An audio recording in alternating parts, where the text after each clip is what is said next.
Fala galera, bem-vindos a mais um Pod Pai. Hoje com a presença ilustre aqui do Adam. E aí, Adam, tudo bem com você? Boa noite, Fabrício. Primeiramente, obrigado pelo convite. Deus seja louvado aí com esse bate-papo, né? Que seja proveitoso e aí de crescimento espiritual para todos nós aí. Top. E aí, então comece se apresentando aí pra galera aí. Conte um pouco de você, o que você faz primeiramente na tua área profissional aí, um grande fotógrafo. Legal, bacana. Somos microempreendedores, né, Fabrício? Aí, Isso você na área aí. da beleza, eu na área que registra a beleza que você produz ali, né? Na área da fotografia. Eu e minha esposa, nós temos uma empresa chamada Criativo Fotografias, né? O Forte é Casamento, e estamos aí já há 7 anos aí registrando Somos clientes sonhos. fiéis, né? Opa! Eu já sou cliente fiel deles, galera. Ó, só fotografia de primeira qualidade. Show de bola, e é isso aí, né? Fiquei feliz pelo convite, né? Independente de denominação religiosa, né? O nosso Deus é o mesmo, então Amém. que seja para honra e glória dele aí. E é legal falar isso, galera, porque realmente é adventista, né, Adam? Isso, Adventista sétimo dia. E show de bola. E nós vamos ver que é um conteúdo de muito proveito. Eu sempre costumo falar para meus amigos que quando eu quero estudar escatologia, eu vou lá procurar você e realmente a gente Legal. senta, tem aquelas tardes maravilhosas ali na presença do Senhor, sempre acrescentando. Que bom. E como eu tenho aprendido muito, hoje eu trouxe você aqui para ensinar para a galera aí, os nossos internautas, né, Sérgio? Que legal, show de bola, é isso aí, né? Então a gente percebe assim, né, Fabrício, que esse é um tema que está sempre atualizado, porque se trata de escatologia, então nunca vai chegar ao fim desse assunto, né? A gente sempre vai estar ali cavando e recebendo aí as orientações e direcionamento de Deus, né? Então é um assunto aí que até a volta de Jesus a gente vai estar aí debruçado diante da palavra de Deus, né? Então é bem interessante aí, né? Eu não sei se vai ter ali o encartezinho que a gente preparou ali, né? Sobre o resgate, né? Fomos avisados. Isso é muito interessante, né? Porque a gente ouve muito falar sobre o plano da redenção. Nada mais é que esse plano da redenção, de fato, um plano divino para resgatar a raça humana de volta para o seu verdadeiro lar, né? Então esse é o tema de hoje, o resgate de Deus da raça humana, né? Ali que ele criou com tanto carinho, com tanta paixão. Isso aí, legal. Então vamos dar início, né? Vamos direto ao ponto. O Adam vai começar a trazer esse estudo para nós. Hoje vai ser bem profundo. Então vocês vão ver que ele vai falar muito mais do que eu. Vou deixar ele livre aí. Alguma coisa eu vou cortar, mas vamos dizer assim, perguntando como se fosse aquele telespectador, o nosso internauta. Mas pode dar sequência aí, vamos... Tranquilo. É tão interessante assim, Fabrício, que quando a gente fala de escatologia, já vem direto na nossa mente, né, profecias. E muitas pessoas, às vezes, elas ficam assustadas, né, assim, não, profecias é algo assustador, não é para nós, é um livro selado. E muitas pessoas hoje, infelizmente, elas têm medo das profecias, né? Mas se ela faz parte, né, do cânon bíblico aqui, se faz parte da palavra de Deus, significa que tem uma importância, tem um significado, tem um porquê Deus ter permitido os livros proféticos estarem aqui, né? Mas o mais importante de tudo isso, Fabrício, é a gente perguntar qual o objetivo das profecias, qual a finalidade dos livros proféticos, principalmente o livro de Daniel e o próprio livro de profecias, que significa revelação. Qual o significado disso? E eu vejo que muitas vezes as pessoas acabam se atrapalhando um pouquinho com os livros proféticos pelo primeiro passo de ser rompido de maneira errada, não entenderem o motivo das profecias. E a gente tem que regredir aí pelo menos aí 6.000 anos e voltar lá no Éden ou até mesmo antes do Éden para a gente entender o motivo do grande conflito. É muito importante a gente entender de maneira real o significado e o motivo do grande conflito, porque é resultado do grande conflito que existem as profecias. Se não existisse o grande conflito entre o bem e o mal, não haveria sentido ou significado de existirem as profecias. Então olha que interessante, a gente vai montar aqui hoje um quebra-cabeça. O grande conflito, o motivo do grande conflito é o que ocasionou aqui as profecias, né? Então, por exemplo, Fabrício, antes mesmo da criação do Éden, nós sabemos que, né, Deus Pai, Deus Filho e Espírito Santo, como nós cremos, são eternos. Porém, em algum momento dessa eternidade, eles planejaram a criação do planeta Terra e a raça humana. Mas, neste contexto celestial, lá já estavam os anjos, também seres criados. E nós sabemos ali, como a Bíblia nos apresenta, que houve uma rebelião no céu. E pode ser até um pouquinho assustador assim, né? Mas eu te farei uma pergunta hoje. Qual foi o primeiro ser no universo a ser acusado? Olha que interessante isso. Porque muitas vezes a gente é levado a pensar que o grande conflito é uma medição de forças entre o bem e o mal. Mas olha que interessante. Se o grande conflito entre o bem e o mal fosse uma medição de forças, nem existiria grande conflito. Porque Deus é infinitamente mais forte do que Satanás. Deus, no estalar de dedos, num simples respirar, Satanás já seria eliminado. Então veja que o motivo do grande conflito não é uma medição de forças, de bem, quem é mais forte ou quem é mais fraco. Tem um outro motivo por detrás disso. Então a gente precisa fazer uma linha sequencial, que vai ser a nossa linha base do nosso tema hoje abordado. Então, planeta Terra, Jardim do Éden, ainda não criados. Ok? Ainda não existe planeta Terra, não existe Jardim do Éden. Mas nós entendemos, à luz do livro de Gênesis, de toda a palavra, que os anjos nesse contexto já existiam. Os anjos celestiais já existiam antes mesmo do planeta Terra. Porque houve essa rebelião no céu. E a pergunta que eu te fiz foi, qual foi o primeiro ser acusado no universo? Pasmem, mas o primeiro ser acusado no universo foi Deus o Pai. YHWH ou Yahvé. Deus o Pai foi acusado por Lúcifer, neste contexto, de não ser um bom Deus, de não ser um bom governante. Lúcifer acusa Deus num seguinte argumento, olha, não é legal o seu governo. Esse livre-arbítrio que é pregado aqui no céu é uma farsa. E Deus o Pai é o primeiro ser acusado. Isso demorou para eu conseguir entender, porque é muito assustador isso, Deus o Pai sendo acusado. E a gente vai ver no decorrer do nosso bate-papo de hoje, Deus o Pai sentado no banco dos réus. Muitas vezes a gente lê a palavra de Deus e vê Deus sentado no trono, que de fato isso é verdade, Ele é o Todo-Poderoso, o mantenedor do universo. Inquestionável isso. Porém, neste contexto, Deus o Pai está sentado no banco dos réus porque Ele é o primeiro ser acusado no universo de não ser um bom Deus. Satanás, posteriormente, antes ainda Lúcifer, começa a disseminar ali discórdia no céu. E agora a gente sabe ali, à luz do livro de Apocalipse, que 1/3 dos anjos acreditaram nesses argumentos de Satanás e também se corromperam junto com ele.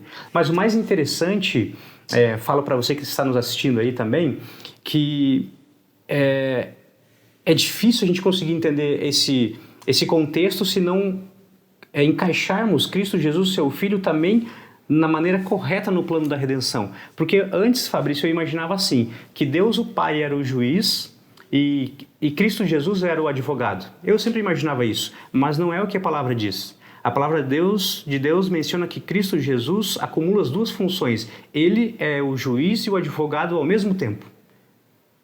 Olha só, até gostaria de pedir licença para a gente ler um texto aqui. A gente pode ir para o livro de João. Olha só o que diz sobre essa questão O João sozinho? Isso! Deixa eu só achar aqui qual que é o verso.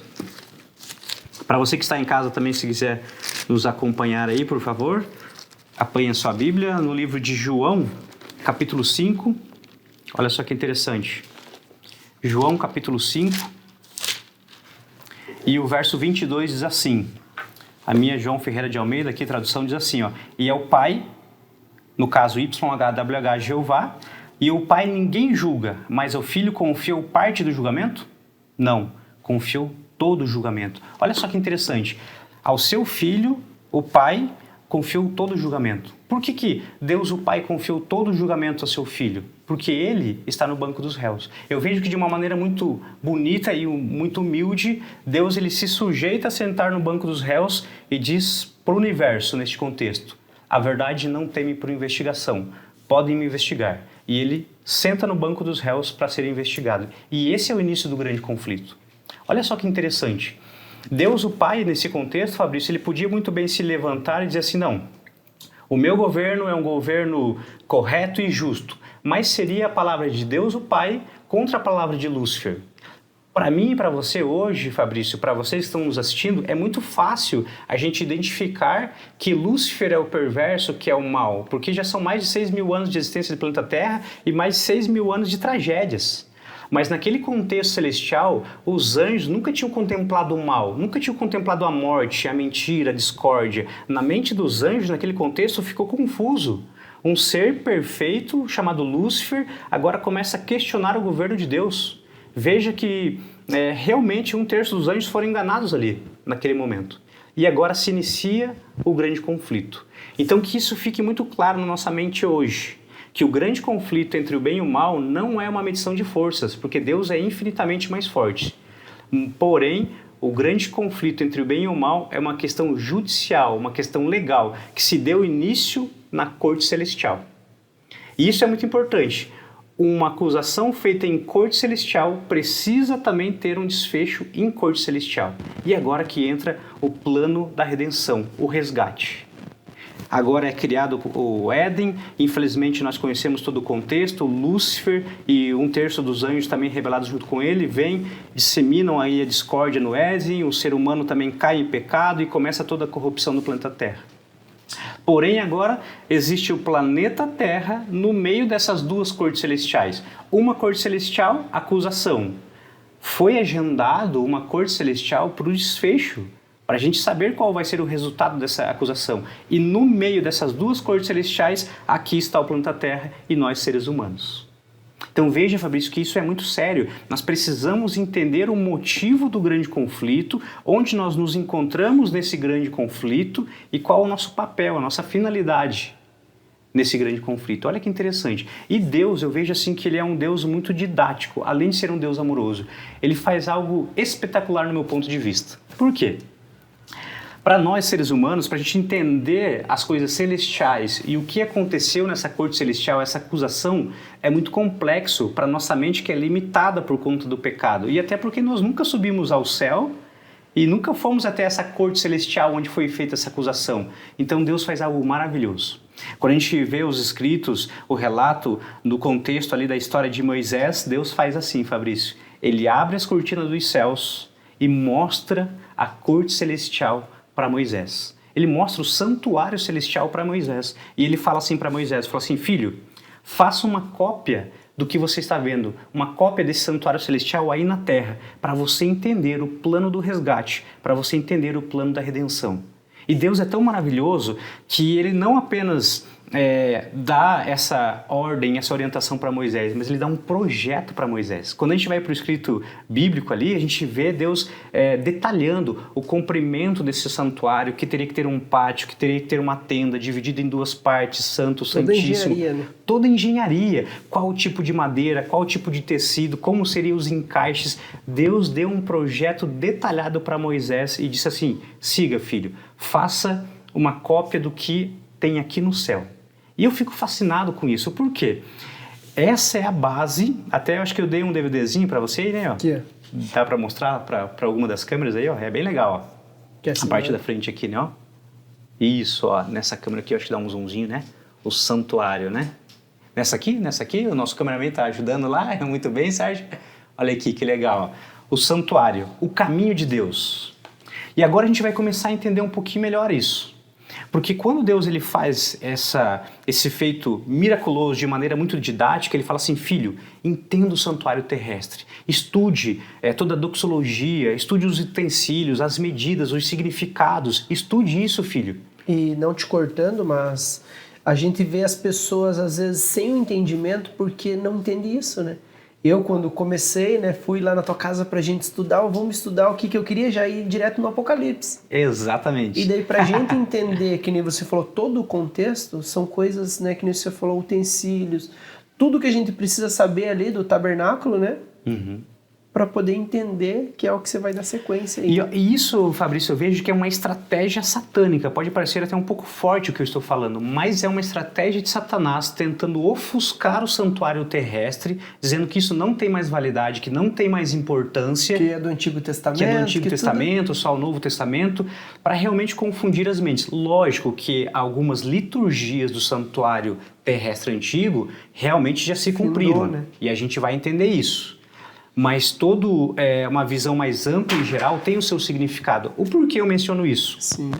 Porque quando a gente se debruça nas profecias, no livro de Apocalipse, para ser mais específico, João, lá na ilha de Patmos, teve a visão dele, foi transportado em espírito, e toda a visão de João, a gente vai ler alguns versos aqui, ela se dá no santuário celestial. Olha que interessante, todos os 22 livros de Apocalipse se dão no santuário celestial. Foi uma das coisas que mais me impactou no estudo quando eu fui estudar com você. Eu já vi vários estudos de escatologia e ninguém nunca abordou desse tema. É quase que uma coisa que para eles é superficial. E eu acho que é algo que o povo aqui vai gostar bastante, né? Ainda mais quem estuda as profecias, a respeito disso, que a pessoa vê aquilo, mas não entende. Exatamente. Né? Muitas vezes por não entender o santuário terrestre. Porque assim, se todo o livro... E o santuário terrestre que ele diz, galera, é o tabernáculo. Né? Exatamente. Muito bem, a gente vai abordar um pouquinho mais detalhado isso, mas bem observado, Fabrício. Porque assim, todo o livro do Apocalipse, ele se dá o desfecho no santuário celestial. Mas ninguém, além de João, na sua visão, teve acesso a esse santuário celestial para entender o contexto. Mas Deus, repito, de uma maneira didática, pediu para que Moisés construísse esse tabernáculo na terra com várias finalidades. Uma delas ali é o plano da redenção se cumprindo com Cristo, mas também para que futuramente a gente já entendesse o livro profético de Apocalipse que se dá no santuário celestial. Então olha só que interessante, aqui a gente começa a montar uma linha sequencial. Foi feita uma acusação em corte celestial, e essa acusação contra Deus o Pai tem que ter um desfecho também em corte celestial. No meio dessas duas cortes celestiais está o planeta Terra e nós, a raça humana. E agora, para a gente entender como estamos envolvidos nesse grande conflito, Deus, de uma maneira didática, pede para que Moisés faça uma cópia do santuário celestial, da corte celestial. Quando a gente está se referindo ao santuário terrestre, a gente deve também entender que esse santuário terrestre é uma cópia da corte celestial onde foi feita a acusação. Olha que interessante, se eu tiver acesso às informações da corte celestial, eu começo a entender todo o desfecho profético. Por isso, Fabrício, olha que interessante, antes de eu me debruçar de maneira direta já nas profecias, eu tenho que ter toda uma base. Porque senão vai ficar confuso realmente. Sim. É diferente da gente ler um livro histórico, onde rio é rio, água é água e céu é céu. Quando a gente vai para os livros proféticos, há muitos símbolos. E aqui vem uma questão muito interessante. O porquê hoje, agora falando até de denominação, o porquê eu, Adam, hoje frequento os meus estudos na igreja adventista. Eu até vou abrir aqui uma questão da minha vida pessoal particular, né? Eu sempre tive muito receio, eu sempre tive muito bloqueio com cristão, com evangélico, com crente, para ser bem sincero. Sim. Eu sempre tive muito bloqueio. Para mim eram pessoas que não eram didáticas, que eram manipuladas por um pastor. Eu sempre tive essa má impressão. Porém, quando eu recebi o meu primeiro contato com a igreja adventista, algo me chamou a atenção. A maneira deles estudarem a palavra de Deus. E aqui agora eu vou abrir um parênteses dentro do nosso assunto. Fabrício, existem pessoas sinceras dentro da igreja católica? Com certeza. Existem pessoas corruptas dentro da igreja católica? Com certeza também. Você frequenta a igreja? Evangélica. Evangélica. O nome da sua igreja lá? Eucana Church. Lá existem pessoas sinceras? Sim, com certeza. Lá existem pessoas corruptas, infelizmente? Sempre tem. Na minha igreja adventista existem pessoas sinceras, mas também existem pessoas que infelizmente não são sinceras. Então veja que a gente não pode se apegar a uma bandeira de igreja. Isso é muito importante. Sim. Por isso que quando eu comecei a estudar com os adventistas, eu fui, mas fui com o pé atrás também. Agora, a metodologia de estudo da igreja adventista me chamou a atenção. Quando eu entendi que a metodologia de estudos deles, dos adventistas, e agora eu me incluo nisso, é onde Bíblia explica Bíblia, isso me chamou a atenção. Sabe por quê? Sérgio, que está ali junto com a gente escutando. Se eu ler, por exemplo, aqui, Mateus 24:14, o Fabrício lê Mateus 24:14 e o Sérgio, que está aqui atrás das câmeras, lê Mateus 24:14, nós vamos interpretar cada um de um jeito. E eu faço uma pergunta, Sérgio, sabe quantas igrejas usando a mesma Bíblia existem hoje no planeta Terra? Hoje, usando a mesma Bíblia, são mais de 44 mil religiões, com o CNPJ, fora as clandestinas. Então, assim, é muita igreja para uma Bíblia só. E isso me deixava confuso. Se a Bíblia é a mesma, por que um guarda sábado, outro domingo, um doa sangue, outro não doa sangue, um corta cabelo, outro não corta cabelo, um adora santo, outro não... É muita confusão. E aqui é o pulo do gato, como se diz o ditado popular brasileiro. Quando nós tentamos interpretar a palavra de Deus, está sujeito a erro, porque nós somos falhos. Por mais que o Fabrício não vá interpretar de má fé, não, eu vou interpretar errado esse verso porque eu quero desencaminhar as pessoas, não é isso. Muitas vezes na sua sinceridade, Fabrício, você vai interpretar errado esse verso. O Sérgio vai ler o mesmo verso e talvez ele interprete do jeito dele, e eu, Adam, interpreto do meu jeito. Só que surgiram 3 novas igrejas dentro dessas mais de 44 mil religiões. E esse é o problema. Deus não permitiu que o ser humaninho interpretasse a Bíblia. Lógico, quando nós falamos dos livros históricos, a questão de exegese, hermenêutica, tem uma interpretação do significado da palavra. Agora, quando a gente fala de profecias, que é o que nós estamos debatendo hoje, eu não posso, de maneira alguma, interpretar a Bíblia. Porque por mais bem intencionado que eu, Adam, seja, eu sou pecador, eu sou falho. Qual é o risco de eu interpretar errado e desencaminhar um monte de pessoas? E isso é muito sério. Agora, quando eu deixo que a Bíblia interprete a Bíblia, não há margem para erros. Porque se a Bíblia interpretar errado a própria Bíblia, Deus está errando. Isso não está em cash. Deus não é perfeito, ele não erra.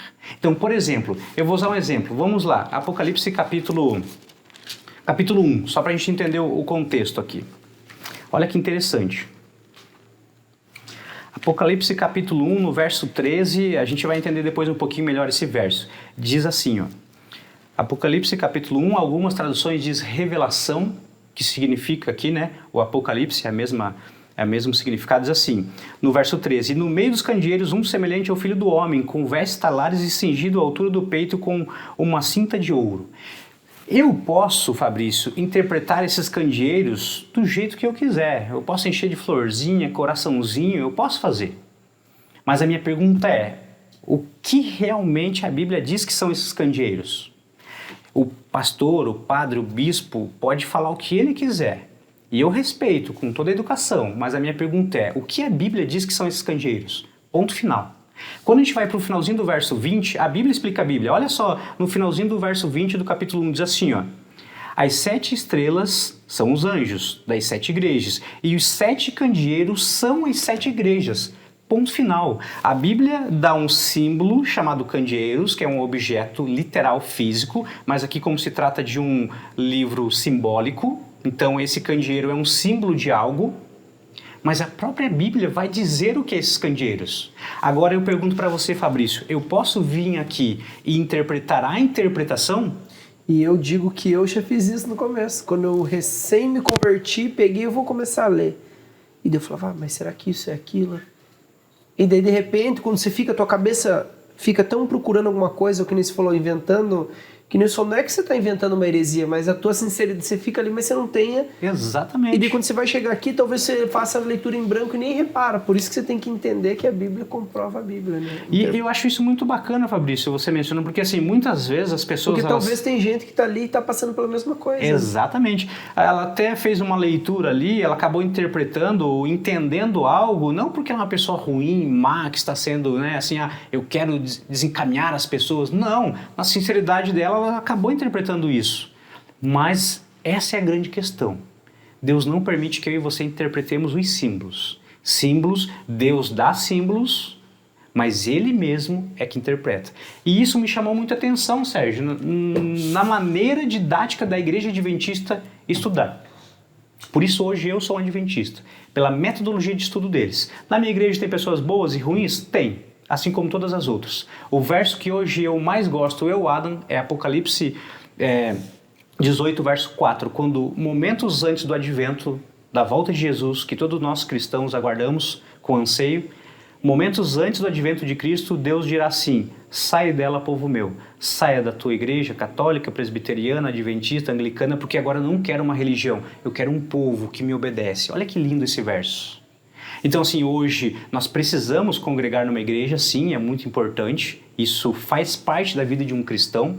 Eu não vou à igreja para ser salvo, mas para agradecer a Deus por ter me salvado e para mim é crescer na minha vida espiritual. Mas aqui fica a nossa dica, de repente, do nosso bate-papo de hoje. Bíblia explica a Bíblia. E o nosso exemplo máximo sempre vai ser Cristo Jesus. Cristo Jesus fez, eu faço. Cristo Jesus não fez, opa, eu acendo uma luzinha vermelha. Cristo Jesus foi batizado por imersão, não por aspersão, opa, então eu devo ser batizado por imersão. Cristo Jesus jejuou, então eu devo jejuar. Cristo Jesus orou, então eu devo orar. Se Cristo não fez, opa, cuidado. Não importa o que o meu líder, por mais que eu respeite os nossos pastores, né, bispos e assim por diante, mas ele não é a minha referência máxima. A minha referência máxima é Cristo Jesus. Cristo fez, eu faço. Cristo não fez, eu tomo cuidado. Ok? Então olha só que interessante, Fabrício. Estamos criando uma linha sequencial. Acusação em corte celestial. Deus o Pai foi acusado, e a gente vai ver esse contexto aqui. Agora esse desfecho tem que acontecer também em corte.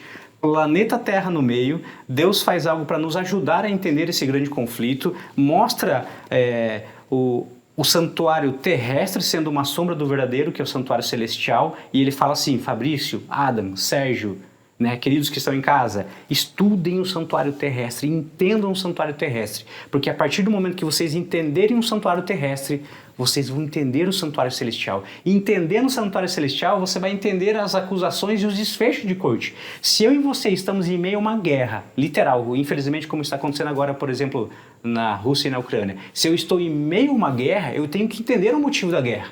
Eu tenho que entender em qual time eu estou, qual lado eu estou. Porque se eu estou em meio a uma guerra sem entender nada, a chance de eu ser abatido é quase certa. Então, o mínimo da vida de um cristão é entender o motivo do grande conflito. Olha que interessante isso.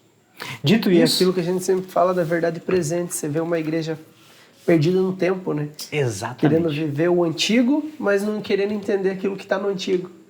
Muito bem, Fabrício. Você colocou a pedra de toque agora. Eu não sei quantos aí que estão nos assistindo já ouviram essa expressão, o verdade presente. Isso é muito interessante, a verdade presente. A verdade presente, ela perdura e dura por toda a eternidade, mas a verdade presente, ela tem o seu ápice de cumprimento. Por exemplo, na época de Noé, Fabrício, qual era a verdade presente da época de Noé? Que haveria um dilúvio. Ele poderia pregar sobre a existência de Deus, que é real, sobre o amor de Deus, mas a verdade presente, urgente de Noé é que haveria um dilúvio. Depois passa o dilúvio, por exemplo, o período dos discípulos. Qual era a verdade presente dos discípulos? É que aquele homem que estava entre eles caminhando, de fato era o Messias, de fato aquele era o Filho de Deus. Eles podiam pregar sobre o dilúvio? Podiam, mas a verdade presente e urgente dos discípulos é que aquele homem, de fato, era o Filho de Deus, era o próprio Deus em carne humana. Depois, por exemplo, veio Martinho Lutero. Qual era a verdade presente de Martinho Lutero? Martinho Lutero podia pregar sobre a Arca de Noé, podia pregar sobre Cristo Jesus e deveria, mas a verdade presente e urgente de Martinho Lutero era a justificação pela fé. Então veja que em todos os períodos da história, Deus trabalha com uma verdade presente. Ela dura por toda uma eternidade, mas ela tem o seu ápice. Em Deus resgatar o seu povo, que o tema hoje é o resgate. Agora eu pergunto para você, Fabrício, hoje, 2022, qual é a nossa verdade presente? Anunciar a volta de Cristo. Exatamente, o advento, a volta de Jesus. Eu acho muito lindo quando as igrejas elas pregam um Deus de amor, mas eu vejo que se a gente foca só no Deus amor, fica uma mensagem incompleta. Porque esse mesmo Deus que é amor também é justiça e vai haver um juízo final. Vai haver o desfecho dessa corte celestial. Falta 2 tópicos ainda, né? Exatamente. A gente vai abordar isso, né? Porém, se também eu foco só no Deus justiça, eu posso caminhar por uma trilha perigosa, porque ele também é amor. Então, é inseparável isso. Eu te pergunto, numa tesoura, qual das 2 lâminas é mais importante, as de cima ou de baixo? As 2. As 2. Sem uma não faz sentido a tesoura. Então, esse Deus que é amor também é justiça. E a verdade presente hoje do verdadeiro cristão é anunciar esse Deus de amor que está vindo realmente para tomar as rédeas desse planeta que não é novidade para ninguém, que vai de mal a pior, né? Esse é o desfecho do grande conflito. Olha só que interessante, né? É uma missão, eu vejo, Fabrício, que um pouco dura. Vai na contramão dessas mais de 44 mil religiões. E é o que a gente tem falado, até o propósito desse podcast para a galera, que a gente está aqui para pregar muitas vezes o que a galera está omitindo. Que a gente vê muitos pastores hoje, líderes religiosos, padres, né, seja bispos, eles proibindo aquilo que a Bíblia não proíbe e liberando aquilo que a Bíblia não libera. Ou seja, fora do tempo, que nem você falou, não pregando essa verdade presente para querer membro, para querer manter as mega churches, para poder querer, vamos dizer, viver o reino deles, porque eles não estão pregando o reino de Cristo, que é aquilo que nós vamos entrar, tem que ser pregado este evangelho. Exatamente. E eles estão pregando, às vezes, o evangelho deles, entendeu? Então, o nosso propósito aqui é trazer a luz para a vida das pessoas, que nem a gente falou, sem a religião, a denominação ali, mas realmente trazendo aquilo que a Bíblia diz. Exatamente. Né? Por isso que eu fico feliz e Deus seja louvado, né? Por esse empenho de todos aqui envolvidos aqui Porque também é uma coisa que dá pra gente dizer aqui que não é um programa como que fala? Ecumênico, né? Que não vai estar um padre, não. A gente está aqui pela Bíblia. Exatamente. Né? Tipo, a Bíblia levando a gente e conduzindo. Muito bem. Isso é muito importante ficar enfatizado em nossas mentes, né, Fabrício? A gente tem que se relacionar bem. Nós dois somos de denominações diferentes, porém o nosso Deus é o mesmo, né? E ter esse respeito também, para a gente poder analisar, estudar, eu aprendo com você. Senão não consegue sair da primeira marcha, né? Que nem Exatamente. Diz, né? Um fala uma coisa, outro já quer rebater. E eu volto para aquele texto, né? Sai dela, povo meu. Deus quer um povo obediente e não uma igreja, né? Embora a igreja tenha a sua finalidade aqui na Terra, ok? Agora, é muito importante a gente ter essas bases de princípios para a gente conseguir identificar a denominação que está me aproximando de Deus ou me distanciando de Deus. Porque o próprio Cristo Jesus mencionou, é trigo e joio. Então, isso significa que dentro de uma igreja pode ter Satanás desvirtuando as pessoas? É forte isso. Mas pode e acontece. Quando Cristo Jesus é tentado, a gente sabe as 3 tentações, Lúcifer, Satanás, ele usou a própria palavra de Deus. Então, a gente precisa entender esse contexto bíblico e não tirar um texto fora do contexto para criar um pretexto. Olha que interessante. Eu não posso tirar um texto fora do contexto e criar um pretexto, que é isso que Satanás faz. Por isso, volta aquela nossa regrinha. Bíblia explica a Bíblia. Ponto final. Se você me mostrar um texto e encher de florzinho e coraçãozinho, eu até respeito. Mas eu prefiro ficar com a Bíblia explicando a Bíblia. Ponto final. Olha que interessante isso, né? Mas vamos lá, Fabrício, então, vamos mergulhar um pouquinho na profecia realmente aqui para a gente entender essa questão. O livro realmente de Apocalipse ali, olha que interessante o que diz aqui o verso 1 de Apocalipse. Capítulo 1, verso 1 diz assim, Sérgio, vai fazer um sinal para nós do tempo aí, tá? Para quem não sabe, eu sou Catarina. Eu sou Catarina. Catarina fala bastante, quase né? Catarina. Então, se deixar, a gente faz uma vigília aqui, fica a noite inteira falando, né? Mas olha que interessante, vamos lá. Apocalipse capítulo 1, verso 1 diz assim, ó, revelação de Jesus Cristo que Deus lhe deu para mostrar aos seus servos as coisas que em breve devem acontecer. E que ele, enviado por intermédio de seu anjo, notificou ao seu servo João. Então, veja que legal, né? A revelação de Deus, Cristo Jesus, enviado através do anjo para João, e João notificou isso a gente, né? A nós hoje. E olha aqui o que acontece aqui no verso 10. No verso 10, só para a gente contextualizar, Cristo Jesus vem à Terra, né? Sabemos que ele é crucificado, agora restam só os discípulos que começam a pregar o Evangelho, porém eles vão, né, sendo martirizados, e João, ele é o último dos discípulos, né? Acontece várias cenas, ele é preso nessa ilha de Patmos e lá está acontecendo todo esse desfecho aqui do livro.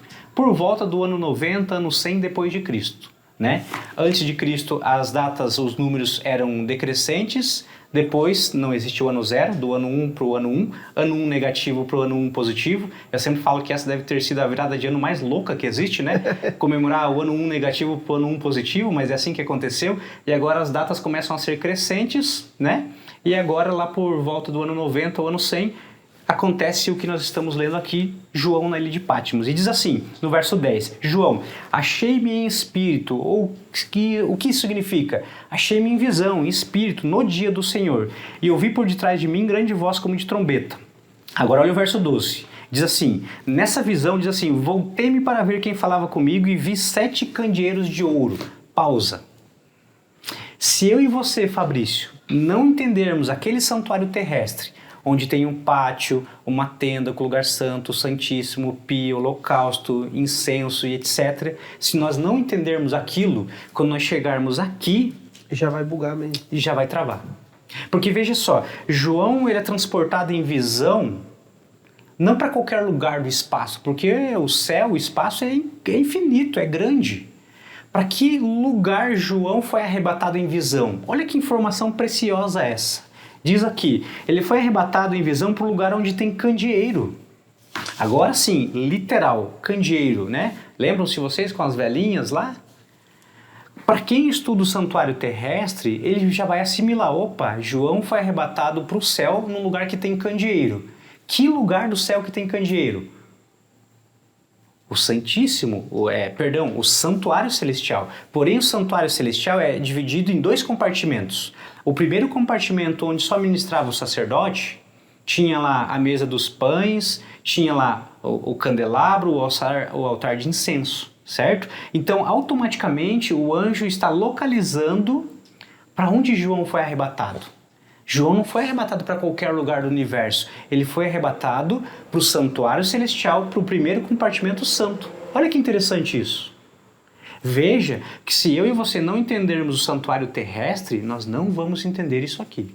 E eu digo mais, Fabrício, quando a gente estuda o santuário terrestre, são vários detalhes interessantes. Por exemplo, ele teve a sua finalidade cumprida. Por quê? Por que eu e você hoje, por exemplo, Fabrício, não matamos mais cordeirinhos, assim como o povo lá no passado fazia? Porque tinha uma simbologia, Deus explicando de uma maneira muito didática. Olha, foi gerado um grande conflito entre o bem e o mal, e agora Lúcifer com seus anjos, né, infiltram-se na terra, a raça humana cai através de Adão e Eva e agora tudo está corrompido e eu elaborei o plano do resgate, o plano da redenção e eu vou explicar para vocês como vai funcionar esse plano da redenção através do santuário.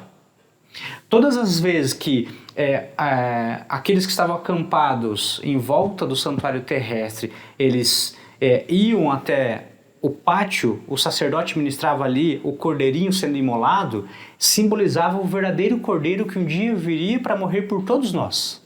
Mas ali era feita uma cerimônia onde ele confessava os seus pecados, como se transmitindo os seus pecados de maneira simbólica para aquele cordeirinho, e aquele cordeirinho carregasse a culpa e fosse morto no lugar do pecador daquela época. Era para que a raça humana já entendesse que um dia viria o verdadeiro cordeiro para nos libertar do pecado. Então a primeira parte desse santuário na terra foi cumprida quando Cristo Jesus entrega a sua vida na cruz do Calvário. O verdadeiro cordeiro morreu na cruz. Porém, o santuário terrestre não é feito só desse primeiro compartimento, lugar santo. Agora existe outro compartimento, o lugar santíssimo. O ministério de Cristo Jesus tem sequência, tem continuidade. Cristo Jesus, após a sua morte, não subiu no céu e não está sentado numa nuvem tocando harpa com os anjos sem fazer nada, ocioso lá no céu. Ele tem um ministério santo a ser executado. Então olha que importante a gente entender essa sequência do santuário terrestre. Se hoje a gente pudesse resumir, é exatamente o que nós lemos aqui, ó, santuário, o caminho de Deus. O santuário terrestre mostra o plano do resgate, o plano da redenção. E esse plano da redenção acontece também com desfecho no céu. Olha que interessante quando a gente começa a encaixar as pecinhas. Veja que interessante. Agora, a gente, por questão de tempo, né? A gente vai avançar aqui. Eu até, antes de iniciar aqui as nossas gravações, né, Sérgio? Eu e Fabrício, a gente estava comentando, de repente, em dividir esse bate-papo em 2 partes, né? Porque é um assunto um pouco mais complexo, é um pouco mais longo, e a gente pensou em dividir a segunda parte mergulhando de maneira direta, de fato, nas profecias. Se a gente for entender um pouquinho mais aqui os 22 livros de Apocalipse, mais o livro de Daniel, que é muito importante, né? Eles falam dos mesmos assuntos, embora Daniel e João viveram em épocas diferentes, em locais diferentes, os dois falaram dos mesmos assuntos de maneira perfeita, porque foram os dois inspirados por Deus. Isso é mirabolante, isso é divino, não tem explicação humana para isso, né?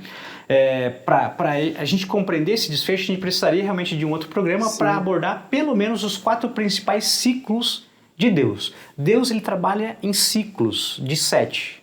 Não porque eu sou adventista, né, com 7, mas Deus realmente escolheu trabalhar em ciclos de 7. Veja que o primeiro ciclo aqui, a gente já analisa já nos primeiros capítulos, são as 7 igrejas. Depois vem os 7 selos, depois as 7 trombetas e depois as 7 últimas pragas. Esses são os 4 principais ciclos de 7. Deus, por autoridade própria, escolheu trabalhar em ciclos. Dentro desses 4 principais ciclos, existem outros ciclos, 7 reis, 7 trovões e assim por diante. Mas esses são os 4 principais ciclos, que de repente, numa outra oportunidade, a gente aborda isso com mais profundidade, ok? Mas nesse primeiro momento, a gente vê agora, retomando a nossa linha, a gente vê João arrebatado, não para qualquer lugar do universo, mas arrebatado para o lugar santo, porque aqui tem um candeeiro e ele dá mais informações. Olha o que acontece na sequência da leitura, no verso 13 de Apocalipse 1. Diz assim, ó, e no meio desses candeeiros que a gente viu, um semelhante ao Filho do Homem, com vestes talares e cingido à altura do peito com uma cinta de ouro. Essas são as características do sacerdote. Por isso que quando eu estudo o santuário terrestre, eu entendo que no lugar santo, ministra o sacerdote. No lugar santíssimo, ministra o sumo sacerdote. Olha que interessante. Vai dando sequência, né? Vai dando sequência. Como ele entende, ele vai se assemelhando a isso, é aquilo. E conforme vai passando, ele mudou de lugar, que é o que você vai chegar. Muito bem. Agora, se você não entende que as características do sumo sacerdote são essas vestes, esses utensílios do lugar santo são esses utensílios, como é que você vai entender os... Você vai falar, nossa, ele viu um homem ali com a roupa? Veja que fica difícil. Entende? Então olha que didático Deus trabalha. E aí, como a gente leu no finalzinho do verso 20, né? Agora de maneira simbólica, esses candeeiros por onde esse sacerdote que nós sabemos de maneira unânime, né? Por todos os eruditos e teólogos, é o próprio Cristo Jesus, o verdadeiro sacerdote e o verdadeiro sumo sacerdote, o Rei dos Reis. Agora ali está ele no verdadeiro santuário celestial, andando entre os candeeiros, porque nesse santuário da terra tinha um sacerdote humano, que tinha que, inclusive, fazer expiação pelos seus próprios pecados, porque também era um pecador. O sumo sacerdote que ministrava no santo da terra também tinha que fazer expiação pelos seus próprios pecados, porque era um pecador.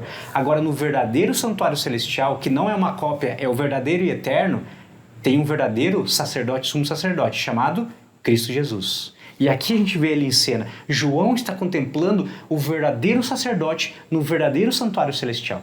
Olha que cena maravilhosa. E agora ele entre os candeeiros, que o próprio verso 20 diz que são as 7 igrejas.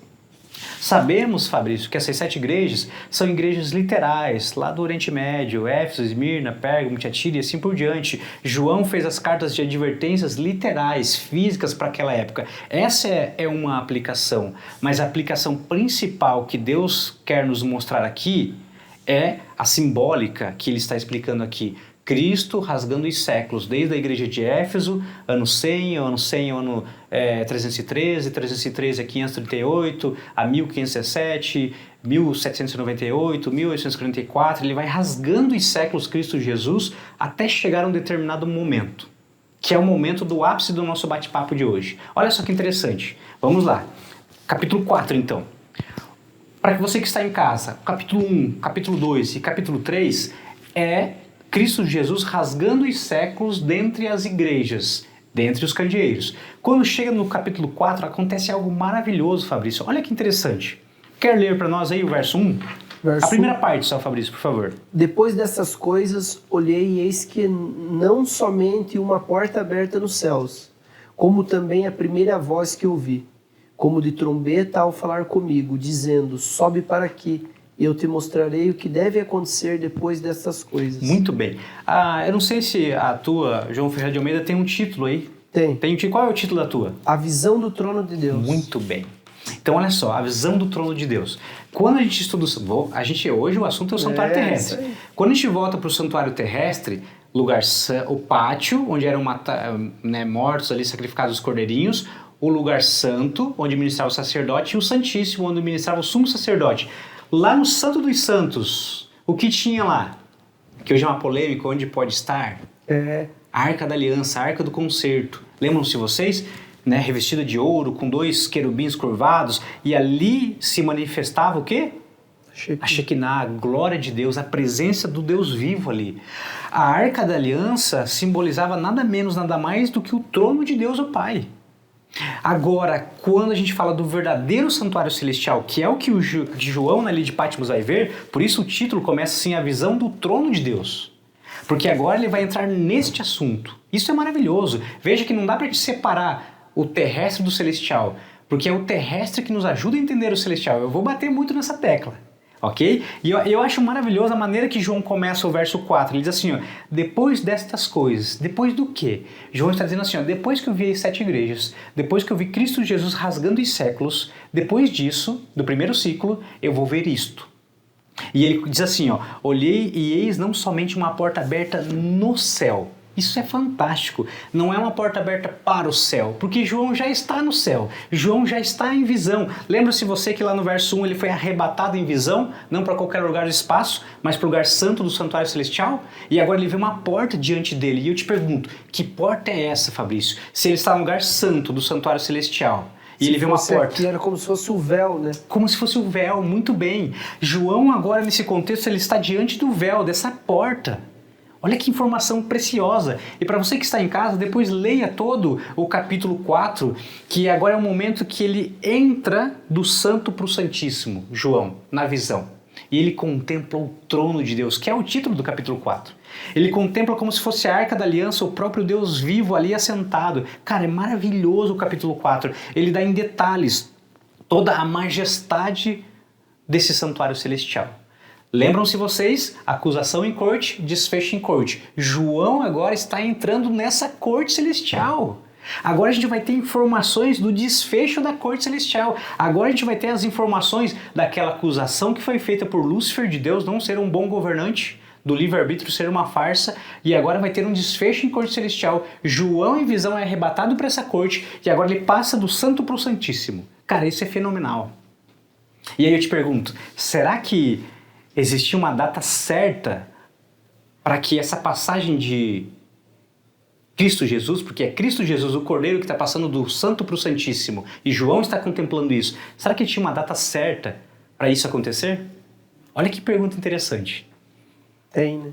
Olha que legal. Deus é um Deus de ordem, Fabrício. O nosso Deus é um Deus de ordem. A galera fica naquele papo, né, que dá até jogar uma polêmica aí. Olha aí. Ele não sabe o dia nem a hora, né? Isso. Eles usam isso, né? Isso. Mas esse é um assunto até um pouquinho mais para frente, está no contexto, mas é sobre o advento, sobre a volta de Jesus. Esse ainda não, esse ainda não é o momento da volta. Ah, entendi. É o momento em que Jesus vai passar do santo para o santíssimo. Entendi. A hora que ele vai entrar na corte celestial, para o desfecho da corte. Será que tem uma data marcada para isso acontecer? Veja que Deus é um Deus de ordem. Uma acusação, Sérgio, tão séria, tão importante, de acusar Deus de não ser um bom governante. Será que Deus iria falar assim para o universo, olha, eu fui acusado de não ser um bom governante, um bom Deus, fui acusado do livre-arbítrio ser uma farsa, a gente resolve esse assunto qualquer dia. Será que é assim? Para um Deus de ordem? Não. Certamente Deus marcou uma data para o início do desfecho dessa corte celestial. Eu não sei se você já ouviu falar, né? Você já, né? Porque a gente, né, vive, né, nos entrelaços dos assuntos, mas para você, eu estando de casa, se você já ouviu falar da maior profecia referente a tempo da Bíblia, que é a profecia das 2.300 tardes e manhãs do livro de Daniel. Isso é fantástico. Pouco se ouve falar nas igrejas sobre esse assunto. A profecia das 2.300 tardes e manhãs. Nada mais é, de uma maneira resumida, que a gente vai abordar no nosso... Dia de profecias. Do dia profético mesmo, mas nada mais é do que Deus falando assim, filhos, eu tenho uma data para que o início desse desfecho da corte celestial aconteça. No final das 2.300 tardes e manhãs. É que João, em visão, vai contemplar Cristo Jesus passando do lugar santo, onde era o sacerdote que ministrava, para o Santíssimo, onde o sumo sacerdote ministra. Olha que interessante. Cristo Jesus na terra cumpre o seu papel de cordeiro, aquele que era morto no pátio. Então, se a gente fosse dividir de fato o santuário terrestre nas 3 partes, pátio, lugar santo e lugar santíssimo, olha Cristo Jesus caminhando nesse plano da redenção. Cristo Jesus caminhou na primeira parte, o cordeiro, porque ele foi o cordeiro que deu a vida pela raça humana. Agora de cordeiro, Cristo Jesus passa para sacerdote, ministrando no lugar do sacerdote. E agora eu deixo aí uma liçãozinha de casa para você. Entenda qual é a finalidade e o papel do sacerdote no passado e você entenderá qual é o papel de Cristo Jesus no céu. Não agora lá sentado na nuvem tocando harpa com os anjos. Ele está cumprindo o papel de sacerdote. Porém, existe um momento em que de sacerdote, Cristo Jesus passa para sumo sacerdote, saindo do lugar santo para o santíssimo.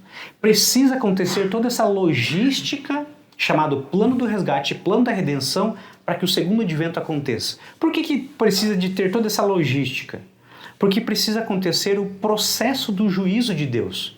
Lembram-se vocês que a gente mencionou aqui que esse mesmo Deus que é amor, ele também é justiça e um Deus de justiça vai aplicar o seu juízo? Mas eu te pergunto, como é que esse juízo vai acontecer? Então veja que tem que ter toda uma investigação, tem que ter toda uma análise. Deus está, Cristo Jesus, Espírito Santo, no céu, nessa logística, entendendo a vida do Fabrício. E agora, de tudo que a gente está conversando aqui, que isso fique gravado na sua mente. Quando Jesus Cristo apontar nas nuvens dos céus, que é a volta dele, que eu e você aguardamos, isso é muito sério. Ele não volta para salvar ninguém. Ele volta para buscar os que já estão salvos. E isso é muito sério. Quando Cristo Jesus apontar nas nuvens dos céus, ele não vai olhar para os lados assim, agora, quem que eu salvo? Não. Quando ele apontar nas nuvens dos céus, ele já sabe quem é dele e quem não é dele. Ele só vem para buscar os que já estão salvos. Isso é legal falar. Por isso ele está fazendo um processo de sacerdote e sumo sacerdote. Cristo Jesus está fazendo algo muito sério neste momento, além de interceder por mim e por você. Então é interessante que a gente comece a analisar a palavra de Deus de uma maneira didática, teológica e muito acadêmica assim também. Eu comento muito que muitas vezes eu sou cético demais para ser cristão, né? Até parece meio contraditória essa fala, essa frase, né? Mas não há nada de errado com os sentimentos. Esses sentimentos, Sérgio, foram criados por Deus. Mas quando a gente vai para o livro de Jeremias, Deus fala algo muito sério para nós. Fala assim, ó, filho, cuidado com o seu coração, porque ele é corrupto e desesperadamente enganoso. Olha, eu estou tirando Satanás de cena agora. Deus está falando para o Adão, tome cuidado com o seu coração, porque ele é enganoso e desesperadamente corrupto.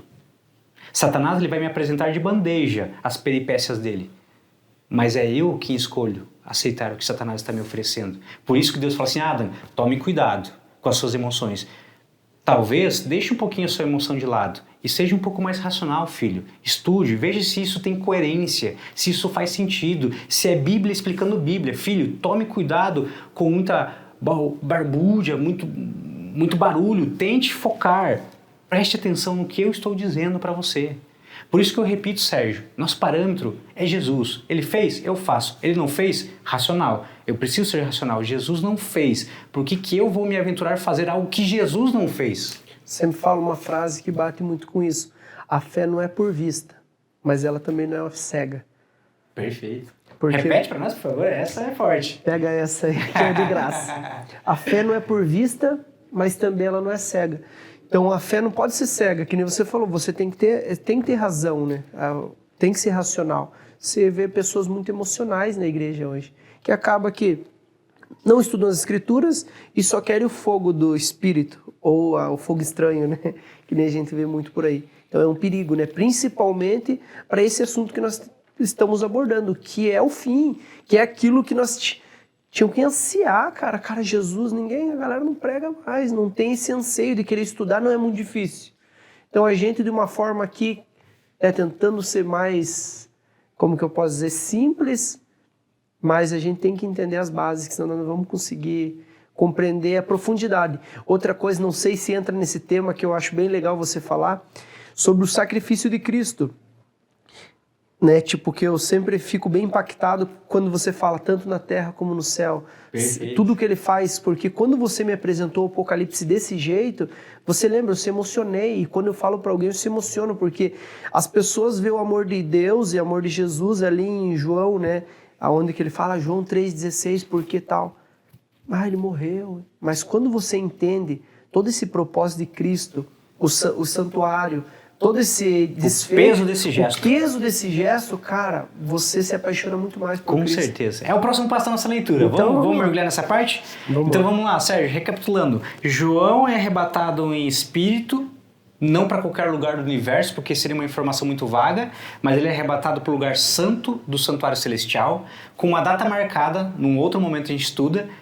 Quando a gente entende as 2.300 tardes de manhãs do livro de Daniel, a gente entende qual foi o momento que essa passagem de Jesus do santo para o santíssimo, de sacerdote para sumo sacerdote acontece. E agora vem o capítulo 5, que para mim é a parte mais incrível de toda a parte profética. Diz assim, ó, a visão do livro selado com 7 selos e a do Cordeiro. Então olha só, lembrando que é João, na visão. Eis uma porta aberta não para o céu, porque João já estava no céu. Então agora ele está no lugar santo e ele entra no Santíssimo e João contempla isso na visão. Diz assim, e verso aqui 1. tem a comprovação que entra no Santíssimo, né? Exatamente, essa é a comprovação. Muito bem, porque é agora que ele vai ver o trono de Deus. Porque quando a gente volta para o santuário terrestre, a gente vê que no lugar santo... Não ele foi para onde? Mas a hora que mostra o trono, você fala, epa. Exatamente. Porque no santuário terrestre, a Arca da Aliança não ficava em qualquer lugar que simbolizava o trono de Deus. A Arca da Aliança ficava especificamente no lugar santo dos santos, no Santíssimo. Isso tem que ficar muito evidenciado. E olha só que legal, João agora entrando nessa visão. Diz assim o verso 1 do capítulo 5. Vi na mão direita daquele que estava sentado no trono. Quem é que estava sentado no trono?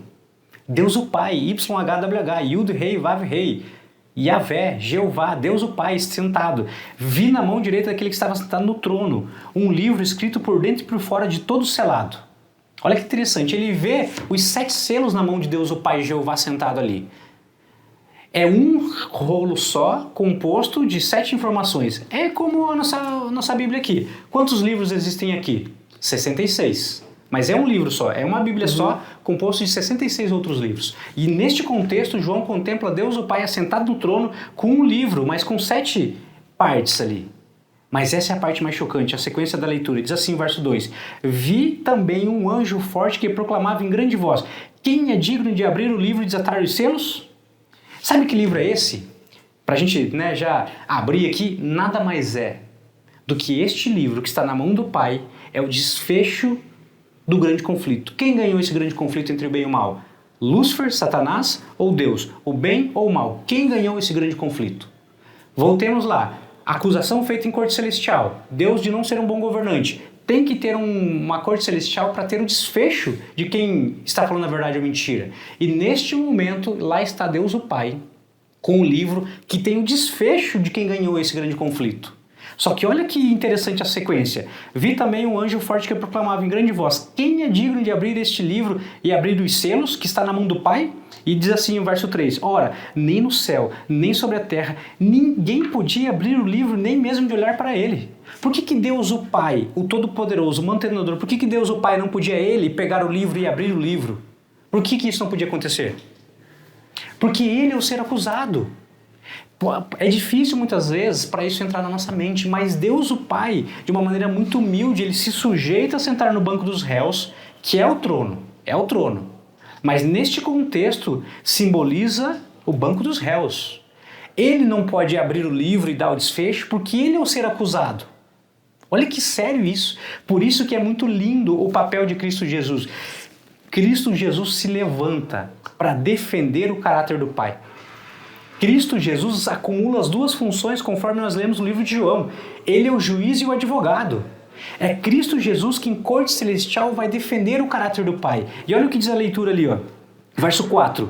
E eu, João no caso, chorava muito porque ninguém foi digno de abrir o livro, nem mesmo de desatar e de olhar para ele. João, naquele contexto, na visão, ele entra em pranto, ele entra em desespero. Puxa vida, Deus o Pai, o ser acusado, está com o livro do desfecho do grande conflito, mas ele não pode abrir. Se ele não abrir esse livro, Satanás ganhou o grande conflito. Se Satanás ganhar o grande conflito, eu tenho que descer dessa visão e a raça humana está perdida para sempre. Esse é o ápice do momento. Por isso que João se desespera, porque João entendeu a seriedade deste momento. Mas louvado seja Deus pela sequência da leitura, que diz assim o verso 5. Todavia, um dos anciãos me disse, que estavam naquela corte celestial, não chores, fala para João, eis que o leão da tribo de Judá, a raiz de Davi, venceu para abrir o livro e desatar-lhe os seus 7 selos. Amém. Por isso que eu digo para você, Fabrício, neste momento em que o universo estava com os olhos fitos nessa cena, Deus o Pai com o livro, com o desfecho do grande conflito, João se desespera porque ninguém podia abrir aquilo, chegam os anciãos e falam assim, João, fique tranquilo, que o leão da tribo de Judá, a raiz de Davi, Cristo Jesus, venceu na cruz do Calvário para ter o direito legal, judicial, de abrir o livro e dar o desfecho. Cara, sensacional isso. Glória a Deus. Por isso que eu digo, Fabrício, que quando Cristo Jesus ele morre na cruz do Calvário, vai muito além de salvar eu e você do pecado. Amém por isso, mas ele salva eu e você do pecado, mas Cristo Jesus naquele momento da vitória na cruz, ele adquire direito legal, judicial, de em corte celestial, defender o caráter do Pai, defender a raça humana de Satanás. Por isso que eu repito, o grande conflito entre o bem e o mal não é uma medição de forças, porque Deus é infinitamente mais forte. O grande conflito entre o bem e o mal é uma questão judicial, legal. Quem está falando a verdade, quem está mentindo. E na vitória de Cristo, dá a certeza que ele podia subir aos céus, entrar no Santo dos Santos, pegar os 7 selos da mão do Pai e abrir os livros e salvar a raça humana. Cara, incrível isso. Aleluia. Te cortando aqui só um pouquinho, porque chegou nossos patrocinadores. Opa! É hora do nosso jabá. E esse aqui, ó, é o nosso patrocinador oficial, galera. Mais aqui, aí, ó, veja aí. Brutus Burger. Do Adam ali. Do Boronguinha. Aqui, Isso. aê. Brutus Burger, galera. Sempre o melhor, com certeza. Patrocínio oficial. Ó, aqui, ó. Já tá tudo aqui, ó, descrito, ó. Um Brutus, 2 Brutus Texas. Fabrício, eu vou dar uma dica aí, ó. Eu tenho uma alimentação um pouquinho, né, que eu já tô assim meio, né, tô cuidando da alimentação, sou vegetariano. E o Brutus, eles têm a opção vegetariana. Hambúrguer de grão de bico, hambúrguer de soja, cara, ó, fenomenal. E é um dos melhores, né? Um dos melhores, com toda certeza. Cadê? Vamos até pegar o teu aqui pra você abrir, pra você mostrar pra galera. Vamos ver. Eita, Será que é esse aqui, ó? Grão, que tá escrito aí? muito bem. Texas. E ó, vou Vê- falar pra vê você, se é esse Fabrício, aqui, a primeira vez que eu comi lá no Brutus, ó o elogio aí, hein? Eu comi, eu fiquei preocupado, Sérgio, né? Eu já sou aí já há uns 7 anos vegetariano. Batata vai? E aí eu falei, nossa, mas que gosto de carne, será que não é carne isso? E o rapaz falou assim, não. Daniel, na época, eu lembro até hoje, lá na loja da Afonso Pena, não, pode comer que é grão de bico mesmo. Falei, coisa boa. Esse aqui é do nosso convidado, esse aqui é do Sérgio. Eita! Muito bem, pra todo mundo. Hoje Ó, galera. a equipe aqui, né, Fabrício, está composta com 4. Hoje a gente tem o Sérgio, cameraman, temos o vencedor aqui, né, com a camisa. Estamos em 4 aqui no estúdio aqui do Podpah. Então o lanchinho não faltou. O Rafa não veio hoje. Ô, Rafa, Vamos comer tua parte, Rafa. vamos comer pra deixar com nós aí. É isso aí, cara.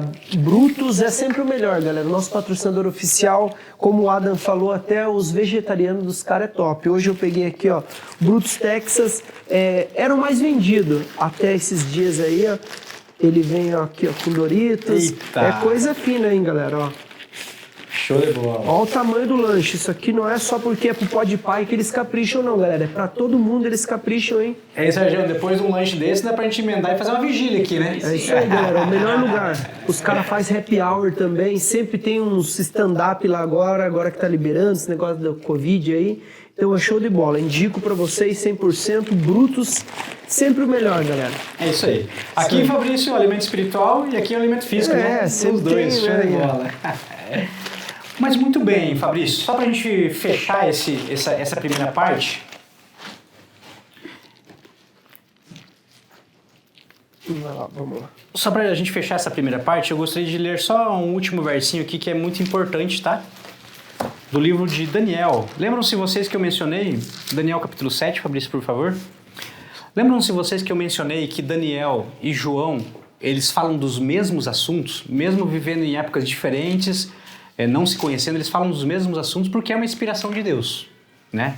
Fora isso, não seria possível tanta perfeição e harmonia sem nenhuma contradição.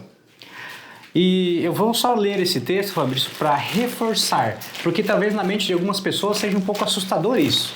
Como assim uma corte celestial? Como está acontecendo uma questão judicial no céu?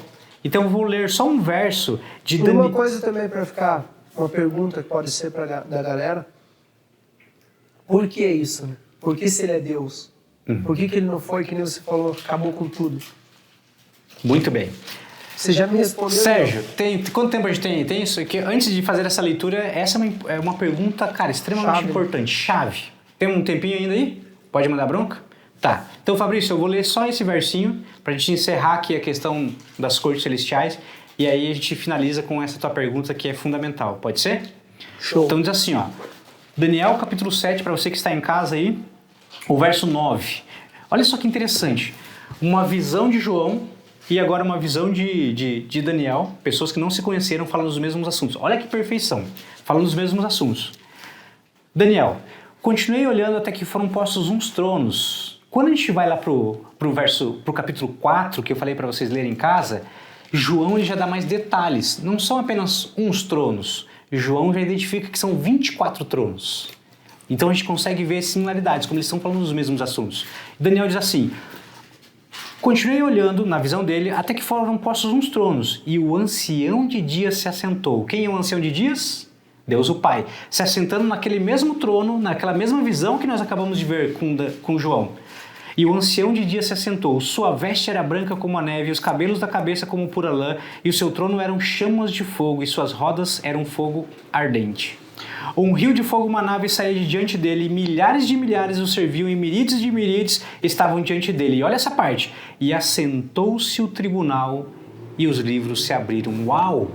Deus o Pai deixou muito claro, o ancião de dias assentou-se no seu trono, e o tribunal agora começou a abrir os livros. Corte celestial, ok? Só para a gente finalizar esse assuntinho aqui.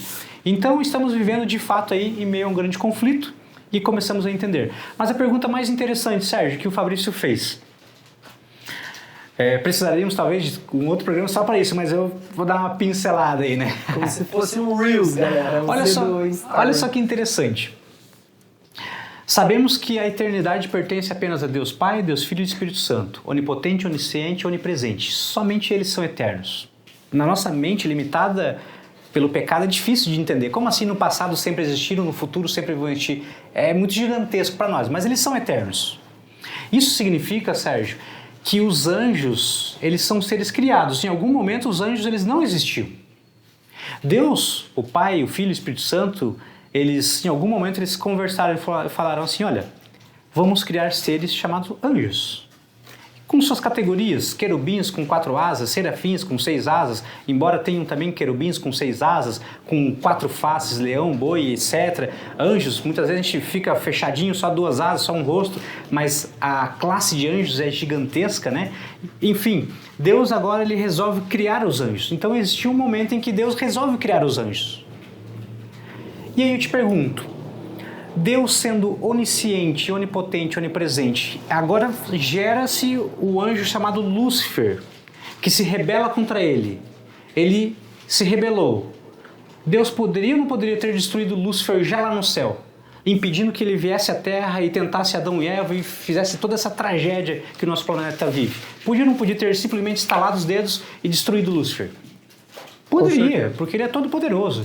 Porém, Sérgio, se Deus fizesse isso, ele criaria um problema ainda maior. Porque os outros anjos olhariam para aquela cena e diriam assim, uau, Lúcifer desobedeceu a Deus e foi destruído. Então, é melhor a gente obedecer a Deus, porque senão nós também vamos ser destruídos. Veja que os anjos passariam a obedecer a Deus por medo e não por amor. Isso não faz sentido para um Deus que é amor. Deus quer a nossa obediência, a nossa adoração, porque queremos fazer isso. Não porque temos medo de ser destruídos. Então Deus não destruiu Lúcifer, porque isso seria pior ainda. Mas eu vou fazer uma pergunta ainda mais complexa, Sérgio. Deus ele não é onisciente, não sabe o passado, o presente e o futuro, tudo ao mesmo tempo? Antes mesmo de criar os anjos, antes mesmo de criar Lúcifer, Deus sabia ou não sabia que esse anjo chamado Lúcifer ia se rebelar e ia desencaminhar 1/3 dos outros anjos? Sabia ou não sabia? Sim. E agora? Mesmo sabendo que esse anjo se rebelaria contra ele, Deus escolheu criar Lúcifer?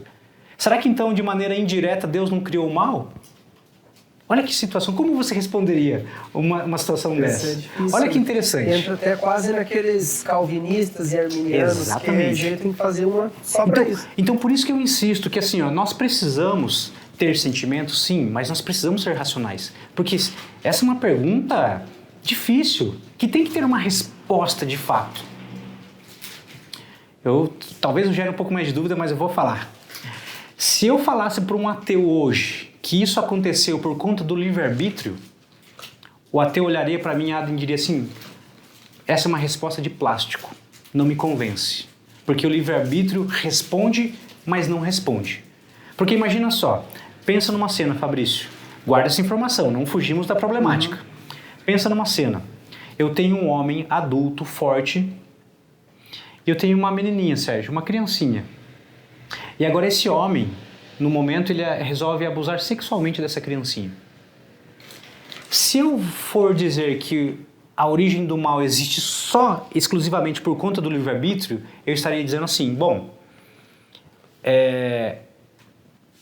o livre-arbítrio não vai me responder 100% porque, tudo bem, Deus respeitou o livre-arbítrio desse homem adulto que escolheu usar a liberdade dele para o mal, escolheu abusar sexualmente dessa criancinha. Ele tem o livre-arbítrio de escolher isso, se ele quer ou não quer abusar dessa criancinha.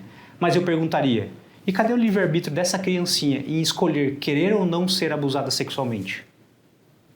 Veja que o livre-arbítrio responde, mas não responde. O livre-arbítrio está envolvido na questão do grande conflito entre o bem e o mal, mas ele por si só, de maneira isolada, não responde, porque essa problemática seria um tiro no pé. Então como nós resolvemos isso, Fabrício?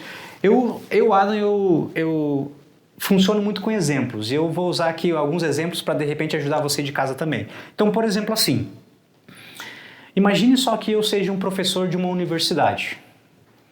Porém, nesse ano de 2021, vou usar o ano passado, vários alunos murmuraram, alguns gostaram de mim, outros não gostaram. Então, nesse ano de 2022, eu resolvi fazer algo ousado.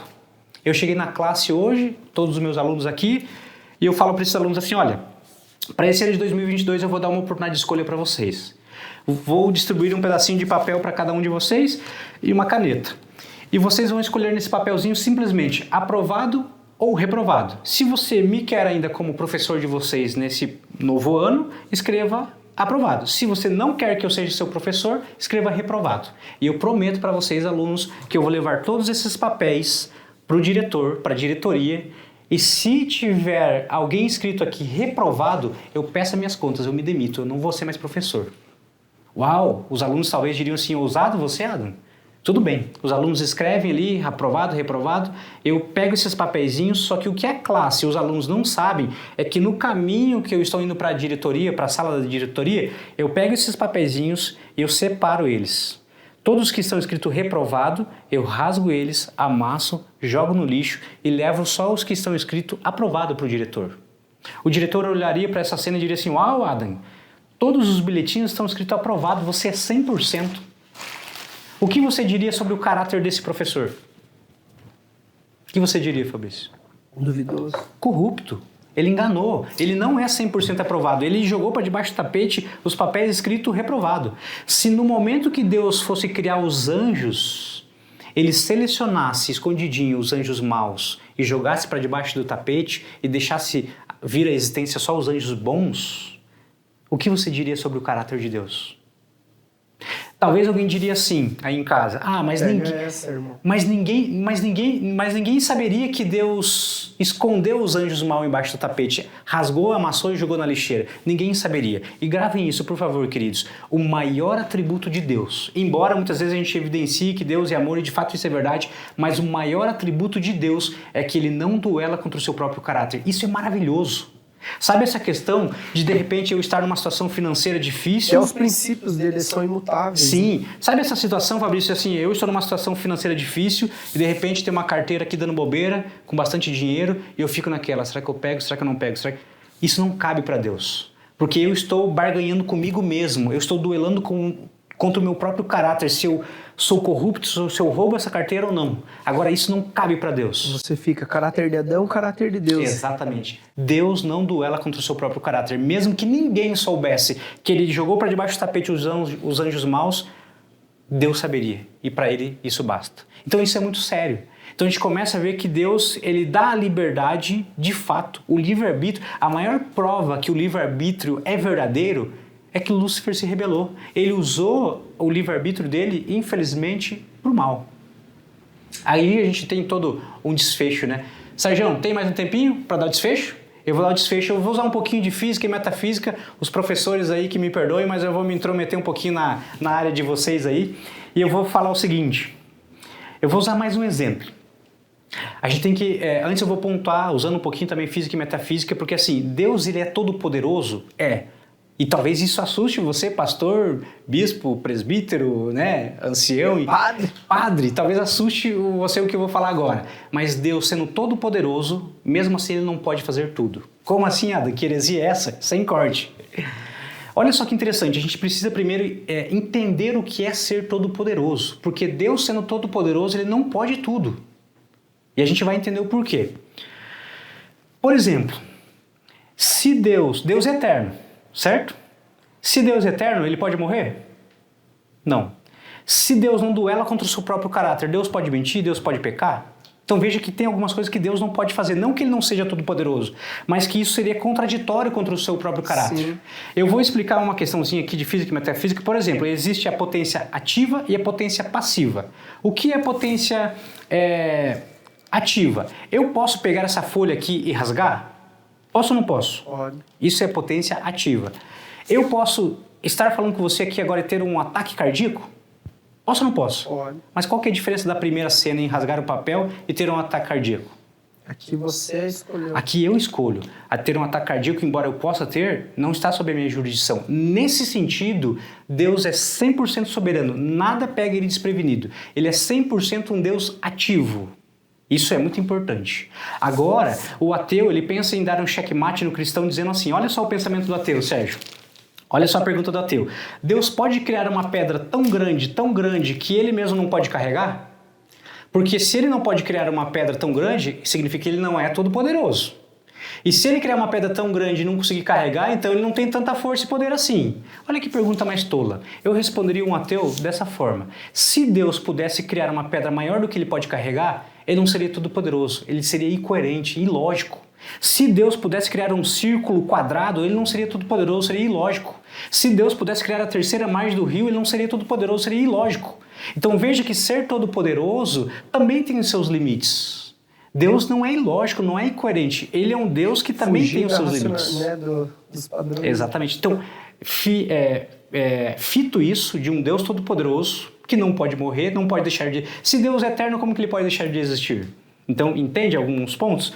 Agora a gente vai para a parte mais importante e mais difícil para a gente finalizar o nosso bate-papo de hoje. Pode ser, Fabrício? Então imagina só, eu tenho um quadro aqui, Sérgio, de novo um pouquinho de física e metafísica. Eu tenho um quadro aqui, existe algo na física e na metafísica chamado potência e ato. Eu estou aqui imaginando na minha mente um pássaro. E esse pássaro, vamos supor que ele seja um pássaro mau. Ele seja um pássaro que tenha dentro dele um poder nuclear, que se ele cantar, ele explode o planeta. Você não precisa ter muito medo, porque ele ainda é uma potência, está só na minha mente. Não tem como você destruir esse meu pássaro, porque ele está na minha mente.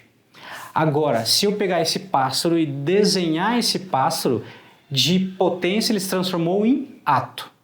E agora que ele se transformou em ato, eu posso destruir ele, eu posso apagar, posso tacar fogo no quadro, estragar o giz. Você entende? Por exemplo, eu vou usar um outro exemplo aqui, talvez que seja melhor. Se eu, Adam, estou pensando num bolo de morango, tem como você degustar, saborear esse bolo, saber se está bom ou ruim? Não, porque é só um ato. Agora, a partir do momento... é só uma potência. A partir do momento que eu fabrico, confecciono, faço esse bolo de potência, ele se transformou em ato. Agora você pode cortar ele, degustar ele, saber se ele está bom ou ruim.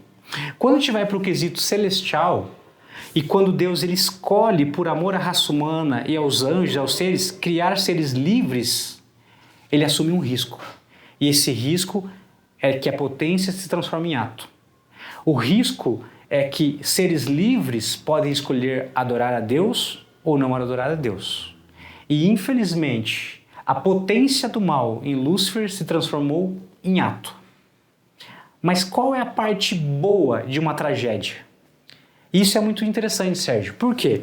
Eu falo assim sempre que Deus ele é um Deus mirabolante, maravilhoso, que ele é especialista em transformar tragédias em bênçãos. E eu já vou voltar para o ato e potência. Só para você entender. Abuso sexual é pecado, desagrada a Deus, Sérgio? Sim. Mas vamos supor que um homem abusou uma mulher e desse abuso sexual gerou uma gravidez e uma criancinha. E agora eu olho para essa criança que agora é um adulto e eu falo assim, olha, você é fruto de um abuso sexual e Deus não planejou a sua vida. Cara, que forte isso. Não posso dizer isso para uma pessoa dessa. Mas se eu falar que Deus planejou a vida desse cidadão, eu estou dizendo que Deus é conivente com o abuso sexual. E isso é difícil. Qual é a resposta que eu daria? Deus é um Deus especialista em pegar tragédias e transformar em bênçãos. Já que esse abuso sexual aconteceu contra a vontade de Deus, é pecado, já que isso aconteceu, eu, um Deus maravilhoso, agora vou escolher o óvulo certo, o espermatozoide certo e vou planejar a sua vida. Olha que lindo isso, cara. De uma tragédia, Deus transforma em bênção. Quando a gente volta para o contexto celestial, Sérgio, de que a potência do mal em Lúcifer, infelizmente, se transformou em ato, qual é a bênção que eu consigo ver nisso? Que agora, uma vez que a potência se transformou em ato, Deus pode apagar, destruir o mal para sempre, através do plano da redenção, o resgate. Porque se Lúcifer nunca tivesse se rebelado, a potência do mal ia ecoar eternamente pelo universo, Sérgio. Imagina isso, eternamente ecoando. Há a possibilidade de um ser livre se rebelar. Há a possibilidade de um ser livre se rebelar. Agora, essa potência se transformou em ato. Esse ato, agora sim eu posso destruí-lo para sempre. E nunca mais o mal se levantará, conforme diz a Bíblia. Cara, algo perfeito de Deus. Por isso que o resgate, o tema do nosso bate-papo de hoje é maravilhoso. E vamos indicar isso aí para fechar e falar para a galera comentar, porque nós vamos mandar de brinde esse daí, né? Aqui fala sobre o grande conflito, é uma leitura muito interessante. Só não vale o Lemuel ganhar de novo. Pode ganhar de novo. Uma escritora norte-americana, ela escreveu um livro principal chamado O Grande Conflito, e dentro desse grande conflito tem esse tema, os resgatados. Cara, é incrível. Nós somos os resgatados pelo sangue de Cristo Jesus, louvado seja Deus. E tá aqui hoje, aí esse presente aí pra gente fazer um sorteio. Então aí, galera, vai essa live aí vai ficar salva, vamos deixar salva, Sérgio? A live Já foi? Ah, então vamos aí. Quem comentar aí, então no YouTube aí, ó. E... Dá pra postar no Instagram? Dá pra postar também? Ah, então beleza, vamos postar também no Instagram lá e vamos sortear esse livro aí pra vocês. Então é isso aí, galera. Valeu, Adam. Obrigado pelo convite, Fabrício. Foi top. Obrigado à equipe toda aí que ajudou também. Galera, já fica aí que vai ter o segundo, porque que nem a gente fez uma linha do tempo e talvez tenha o terceiro e o quarto, e assim vai. Então, que Deus abençoe, obrigado aí por nos abençoar aí com o Posso quebrar o protocolo, Fabrício? Com certeza. Você termina aí o nosso bate-papo com uma oração? Vamos lá. Faz a oração para nós, então? Então vamos lá.